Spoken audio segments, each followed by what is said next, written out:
जिसका तुम्हें था इंतजार वो घड़ी आ गई। बदनाम बाबा जी वापस आ चुके हैं और इस बार तो टीजर देखकर ही लग रहा है कि भाई साहब बहुत कुछ बड़ा कांड होने वाला है। टीजर रिलीज होते ही सोशल मीडिया पे तो बवाल मचा अलग, मेरे अंदर खुलवली बची वो अलग। और भाई सब लोग बोल रहे हैं और मैं भी बोल रही हूँ कि बाबा निराला इस बार पूरी दुनिया को हिला कर रख देंगे।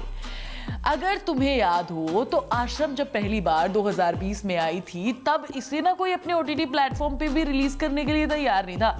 उस टाइम पर सबने मना किया इसे, कोई अपनी इज्जत दांव पे नहीं लगाना चाहता था। लेकिन फिर MX प्लेयर ने इसे फ्री में रिलीज कर दिया क्योंकि वहाँ पैसे नहीं देने पड़ते ना यार देखने के लिए।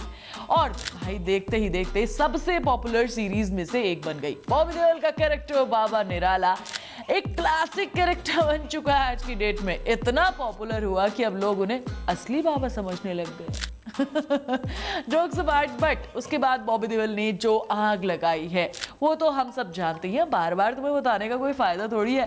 विलेन के जितने भी कैरेक्टर हैं उसमें वो मन मोह लेते हैं, दिल जीत लेते हैं। और अब टीजर देखकर तो साफ पता लग रहा है कि इस बार बाबा सिर्फ बदनाम ही नहीं होंगे बल्कि उनका पूरा साम्राज्य ही हिलने वाला है।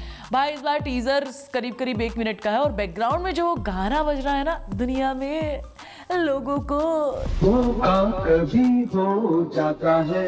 अगर तुमने इसे ऐसे ही सुन के निकाल दिया हो तो ये क्लियर हिंट दे रहा है कि इस बार गद्दारी, धोखा और खून खराबा तीनों चीजें एक साथ देखने को मिलने वाली है तुम्हें और मुझे, यानी कि ट्रिपल डोज एंटरटेनमेंट का देखने को मिलेगा। जिस दिन तूने उसको हाथ लगाना खुद भी जलेगा और ये आश्रम भी। अब भाई जो सबसे बड़ा ट्विस्ट है ना वो हमारी पम्मी दीदी दे रही हैं। पहले उन्होंने बाबा जी को एक्सपोज करने की पूरी तैयारी करी, कोशिश करी, लेकिन उसमें कामयाब हो नहीं पाई। अब फिर से वो पूरी की पूरी तैयारी के साथ आई है और इस बार बाबा जी को तबाह करेंगी। अगर तुमने टीजर में देखा हो तो भाई वो पूरे एक दुल्हन के गेटअप में आती हैं और भोपा भाई के साथ उनके कुछ चक्कर के अंदेश हो रहे हैं। मुझे ऐसा लग रहा है कि भाई कुछ तो खिचड़ी पक रही है। एक बार ये वाला डायलॉग सुनो तुम। खामखा अपनी मर्दानगी की धौंस देता फिरता है क्या तेरे पास? इसे सुनकर ऐसा नहीं लग रहा कि भाई इन दोनों के बीच में कुछ तो गड़बड़ खटपट मचने वाली है। और ये वाला सीन देखो एक बार तुम। इस सीन को देखकर तो मैं पक्का कंफर्म हो चुकी हूँ कि भाई यहाँ पर दो दोस्तों के बीच में पम्मी दीदी आग लगाने वाली है। और ऊपर से जो शादी वाला गेटअप देखा है उससे मेरे दिमाग में सवाल ये आया कि भाई कि बाबा निराला के साथ या फिर भोपा स्वामी जी के साथ, किसके साथ करेंगी ये शादी? मतलब हैरान हो रही हूँ मैं। भोपा भाई का नाम सुनकर तो बहुत सारे लोग हैरान रह रहे होंगे कि भाई क्या क्या रंग दिखा रही है पम्मी दीदी आश्रम को तबाह करने के लिए।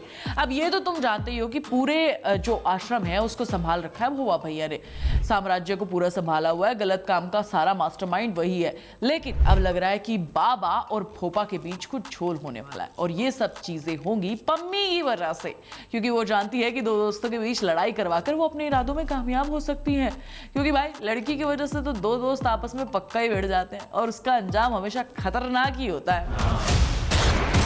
अब सोचने वाली बात यह है कि अगर बाबा जी और भोपा भाई अलग हो गए तो पूरा का पूरा आश्रम बिखर ही जाएगा, क्योंकि ये आश्रम सिर्फ धर्मस्थल नहीं है बल्कि एक पूरा का पूरा सिस्टम है और सिस्टम तभी चलता है जब उसके हर पिलर सही सलामत खड़े हो। लेकिन अगर दोस्ती दुश्मन बन जाए तो भाई समझो तबाही तय है। अब टीजर के आखिरी में जो सीन देखा होगा तुमने, गाड़ियों पर हमले हो रहे हैं, लोग जलते हुए दिख रहे हैं, टंडों से तोड़फोड़ हो रही है, इसका मतलब ये है कि बाबा निराला की सच्चाई या तो लोगों के सामने आ गई है। देखो एक बात तो तुम्हें पता है कि आश्रम के अंदर तो सबको असलियत पता ही थी, लेकिन अब बाहर की दुनिया में भी ये सारी चीजें पता चल चुकी है। इसका मतलब क्या है? इसका मतलब ये है कि भाई अब उनका बचना मुश्किल है। अब ये देखो सीरीज केवल बाबा निराला पर तो नहीं टिकी है, जितना बाबा का कैरेक्टर दमदार है उतना ही पम्मी का भी कैरेक्टर यानी अदिति का भी कैरेक्टर उतना ही इंपॉर्टेंट है। जानते भी नहीं थे ना तुम, उनका नाम असली में पम्मी नहीं बल्कि अदिति है। तो अगर तुमने उनकी शी देखी है तो तुम समझ जाओगे कि ये लड़की कितनी जबरदस्त एक्टर है। इस बार कुछ बड़ा करने वाली है और इस बार तो शादी तक भी बात पहुंच चुकी है भाई, तो कुछ ना कुछ बक्का बड़ा होने वाला है। पर मैं ये सोच रही हूँ कि यार जितने अभी हम सीजन देख चुके हैं, हर सीजन एक दूसरे को कॉम्प्लीमेंट करता है और आगे कहानी को आगे बढ़ाता है। क्या इस बार भी कुछ ऐसा होगा या सिर्फ इसे खींचने के लिए आगे बढ़ा दिया हो? देखो यार मुझे एक्सपेक्टेशंस बहुत ज्यादा है, क्योंकि जो ये पूरा का पूरा मास्टर प्लान है ये बॉलीवुड के फिल्म मेकर प्रकाश झा ने तैयार किया है। वो ट्विस्ट पे ट्विस्ट देते हैं और मैं उम्मीद लगाए बैठी हूँ कि इस बार भी ऐसा ही कुछ होगा। लेकिन भाई एक बात तो है, इस बार बाबा के लिए बहुत मुश्किलें खड़ी होने वाली है। तो भाई बदनाम बाबा का टीजर देखकर तुम्हें क्या लगता है, बाबा इस बार बच पाएंगे या फिर पब्लिक उन्हें घसीट कर जेल में डाल देगी? कमेंट करके जरूर बता देना। मैं तुम्हें नेक्स्ट वीडियो में मिलूंगी, तब तक तुम चैनल को सब्सक्राइब कर लेना, वीडियो को लाइक और शेयर करना और बेल आइकन दबाना मत भूलना मेरी जान।